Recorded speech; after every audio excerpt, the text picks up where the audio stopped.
Hello, everyone. My name is Haley Gracia, and I will be presenting for my group. Our group members are Jenica Stewart, Tiffany Becerra, and myself, Haley Gracia. So for our health campaign, we chose to do vaping. We found that vaping would be a great topic because it is so prevalent in our society right now, especially among the youth. The CDC states that in 2014, the National Youth Tobacco Survey found that current e-cigarette use among high school students has increased almost 10% from 2013 to 2014. Also, middle school students, they have increased their e-cigarette use by 2.8% from 2013 to 2014. The e-cigarette industries are targeting the youth with their advertisements and their marketing plans. Also, we chose to do this topic because there are no FDA regulations on it because it is such a new topic and they're still trying to get a grasp of what e-cigarettes really are and the liquid and juices that go inside of them. Also, it is a gateway drug.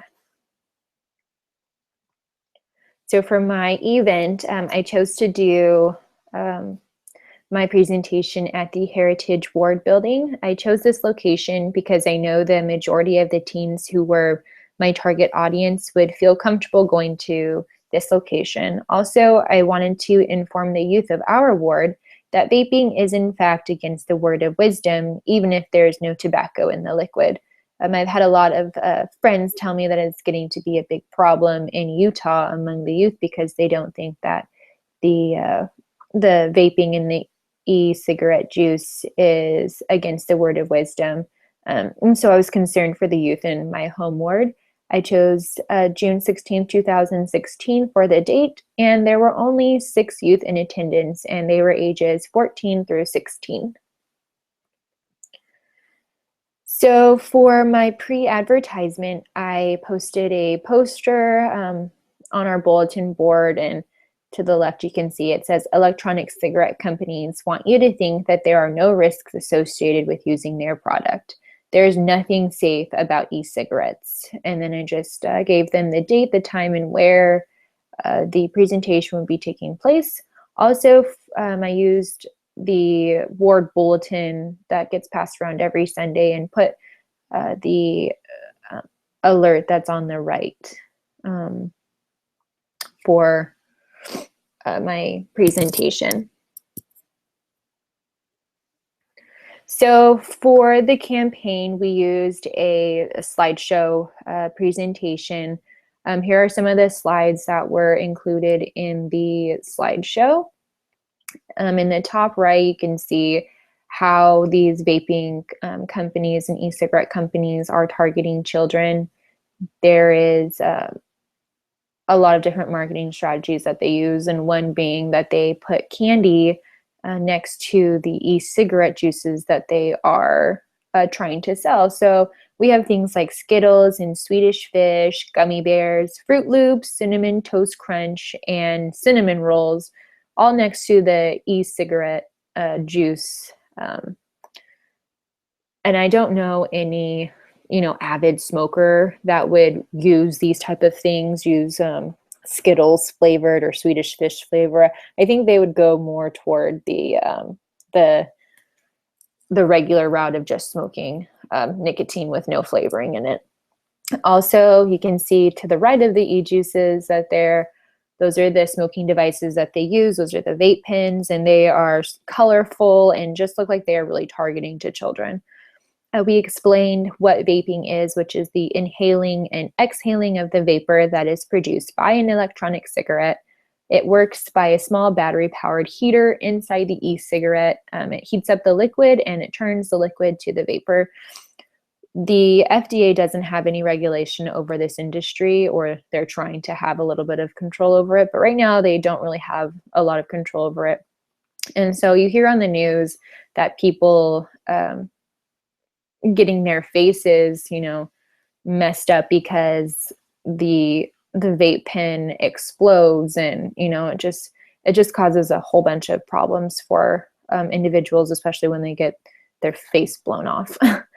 um, One of the topics that I really wanted to focus on was the risks of vaping and that they contain toxic chemicals. You know, the main thing is that they are made in unregulated factories, so we don't really know what chemicals and what is actually going into these e-cigarette juices and what you're actually inhaling. The flavoring is meant for digestion and not inhalation. They use, you know, the Skittles and the Swedish Fish flavoring as a to entice, you know, young people, but in fact those things are okay if you digest them, but inhaling them you're getting a bunch of small particles into your lungs that could cause a lot more problems. Like I said, it's a gateway drug. In the video I showed at the beginning of my campaign, it has a teen who is smoking a vape pen, and he's smoking it and smoking it, and then within a matter of seconds he chooses to go to a cigarette. And at the end of the video it says that teens who start vaping are 3 times more likely to start smoking cigarettes within the first year. So it really is a big problem, especially with the youth. So for the activity, I had my participants was trying to breathe through 2 different straws. I gave them one straw that didn't have any obstruction in it, and the air was able to flow through it easily, and they were able to breathe without any problems. The other straw I gave them had a piece of tape at the end of it with a tiny hole poked through it. So there was some air that could get through, but not as much as the straw without the obstruction. I explained to them how the one that they were able to breathe easily was our lungs without all the harsh chemicals and particles in them that you would get from smoking the e-juice of the vape pen. The straw with the obstruction was like if our lungs had particles and chemicals in them from the vaping juice. It would be harder to breathe, and I could tell that they were really surprised by how difficult it was to try to breathe through the taped up straw. They told me that it looked easier to breathe through them than it actually was. And I think this was a great representation and really showed them how difficult it would be to breathe through it. I also related it to if you breathe in dust and how difficult it is to breathe, and you're constantly coughing, and they really were interested and kind of put off by it, which I think is a good thing. So for my strengths and weaknesses, I think the biggest strengths that I had within my presentation was the straw activity and the video at the beginning of the presentation. The video showed how vaping can become a gateway drug within teens. You know, like I said, it states that that teens who vape are 3 times more likely to start smoking cigarettes within the first year of smoking an electronic cigarette.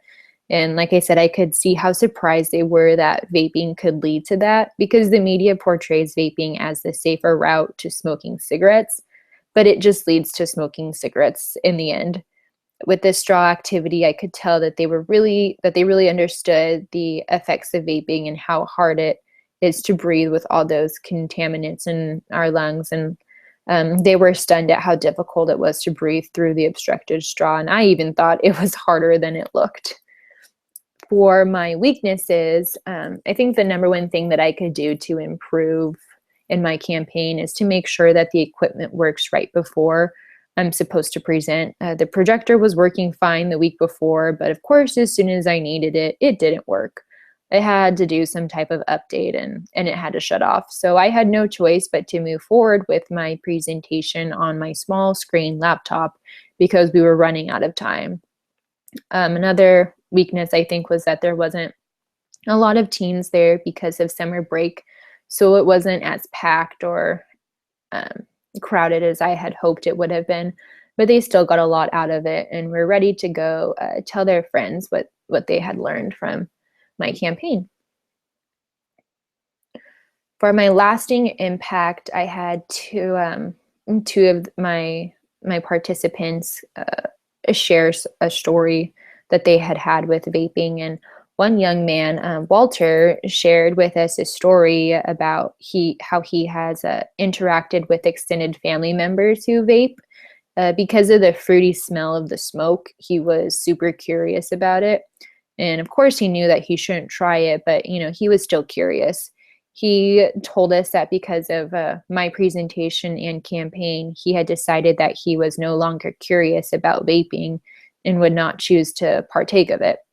To me, that is a lasting impact in itself. My goal through this whole campaign and experience is to at least help one person see how bad e-cigarettes and more specifically vaping is. And I'm glad that Walter shared this with the rest of our group because I think that the rest of them could relate to it. I know that those teenagers know at least one person who vapes, and I'm sure this come across their minds to just try it because it's portrayed and publicized to be harmless water vapor, but in fact it is not harmless and it isn't water vapor at all. Another girl in our class, Alexis, shared with me that she was grateful that I had shared the information about cigarette companies owning many of the e-cigarette companies. She felt like it showed how deceptive e-cigarettes are and how their overall goal is just to make money. With these two experiences, I think that it showed that I had made some type of difference in these teens' lives and that I wasn't just sharing random information with them. So through the experiences that Walter and Alexis shared with the group, I could see how it had impacted and added knowledge to their lives. I wanted them to see how deceptive the media and companies could be. It's hard to be a teen to begin with, and they have this added pressure to do what their friends are doing. And I just wanted them to have the strength and knowledge to say no and explain to their friends what they really are consuming and that it isn't harmless and it isn't water vapor at all. It's harsh chemicals that could cause a lot of health problems down the line. And I really think that we did pick a fitting message for our audience because, it is the hot new thing to do. And that concludes my presentation.